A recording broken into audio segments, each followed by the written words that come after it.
Hello, and welcome back to another edition of Carrie's Gardening Channel. So today is March 22nd, 2019, and I wanted to give you an update on my Asarina Victoria Falls plants here. Now this is the one that was actually started in the seed starting mix. I did transplant it. It's doing very well for me here. I'll show you this here real quick. See it under here? It's under the one light down here. Now I noticed that it is growing a tubular like formation down at the bottom base of the plant. And the particular family that this is in for the species, which I will put down in the description and on the video, they're known for doing that. And what I have heard is you can take them out and actually like overwinter them and then replant them, or you could keep the plant going under lights or in a nice sunny window. So I'm going to show you my other ones up here real quick, so I'll be right back. Now these are my other Asarina seedlings that I transplanted. These are the ones that I started in the peat pellets and then I transplanted them. Now a few things that I have figured out with this plant. It does get confused with the Lofos plant.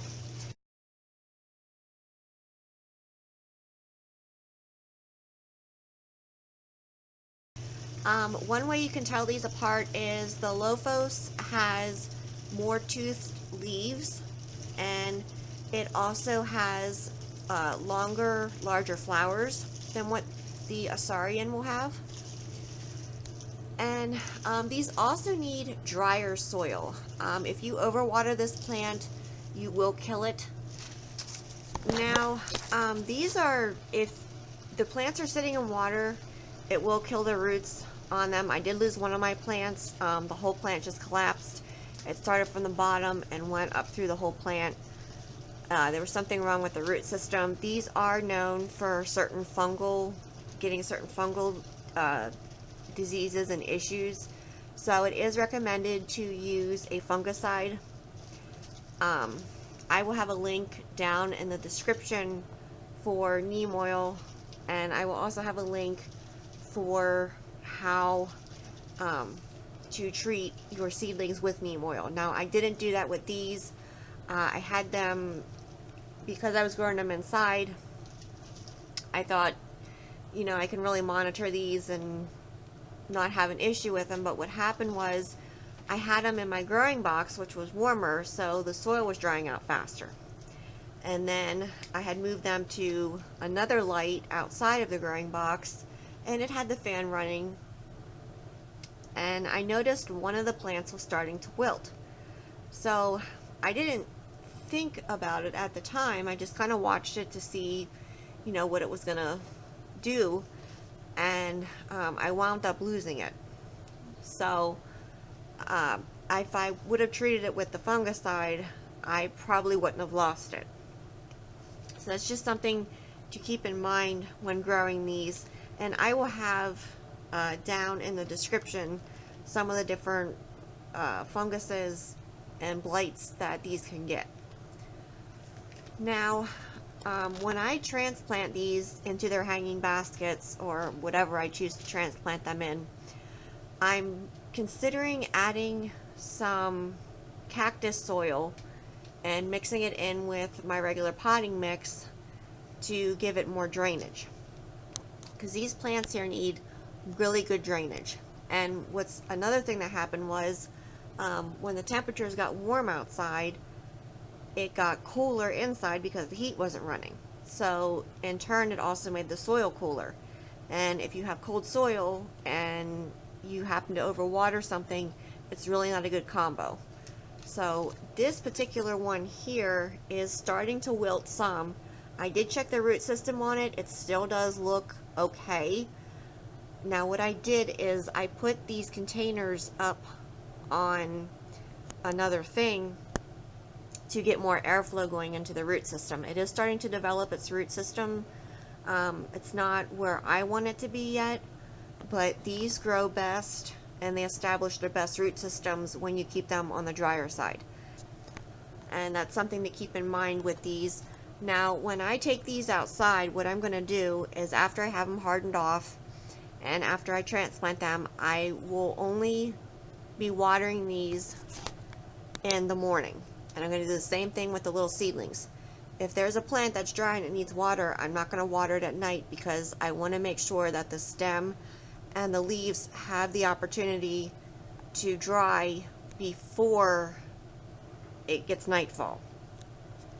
Because what happens is if your leaves or your stems are still wet and the lights turn out, or it's nightfall outside, like night's coming and they don't dry in time, it'll set up the perfect thing for different types of plant diseases and funguses to attack. And another thing that I did with these, I tried an experiment on 3 of them with actually pinching the stems, the main stem. I'm not sure how that's going to work. I know on the Lophos plant that I had bought years ago, that one had been pinched, and it created actually more branches, which gave more blooms. Now, they recommend for the Lophos that you don't pinch it. The Asarinas, I couldn't really find any info on it, so I thought I'll try 3 of them, put them in a basket, and see how they grow. It should actually produce more blooms for me, because I pinched the main stem, so now these are all going to come out, and everything on this stem here, all the side branches, are going to all start growing out now, which should give me more blooms. But I'm really looking forward to seeing this bloom when it does. And I know the Lophos plant that I had, that thing trailed and bloomed like I've never seen a plant trail and bloom before, and the hummingbirds loved it. So I'm hoping that this one's going to be similar to it. And I actually just seen this, so I want to show it to you here real quick. This is actually getting ready to bloom. This has started setting buds to bloom. Now, these were started back in January, and it is going to start getting ready to bloom here. And when it does, I'll come back with more videos and I will show it to you. So that's one of the side branches of one of the ones that I pinched. So this was probably going to bloom when I took the center stem out, but when I just pinched the very top off. But it should give me more blooms in the long run. So as soon as this blooms, I'll come back and I will show it to you. Really excited to see the blooms on it. I've never grown this particular plant before. Now, I know I told you this before, that you don't want your plants growing up into the lights because it can actually burn your foliage. This one here is one of the LED lights. This one does not burn the foliage on my plants. That's why they're growing up into the light some. I've put the light up more, but they are just growing, so they're going to grow up into the light. And I'm trying to get shorter segments in between the stems for the leaves so that I can get more blooms and more growth out of it. So that's why the light is closer on these up here.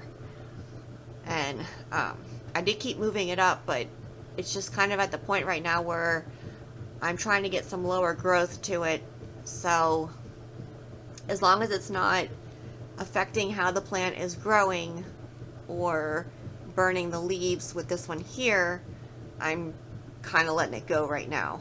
But I probably will be putting the light up some more to get them more light. And as these continue to grow, I will come back with more videos and I will show them to you. So if you like my video, please like, comment, subscribe. If you have any questions, you can leave them below and I'll try and answer them for you. Please don't forget to hit the little notification button. That'll tell you as I put a new video on. You can also follow me on Twitter. I'll have a link down in the description for my Twitter account. and you can get updates on how seedlings are doing in different plants. Thank yous for watching, and I hope you have a nice day. Bye!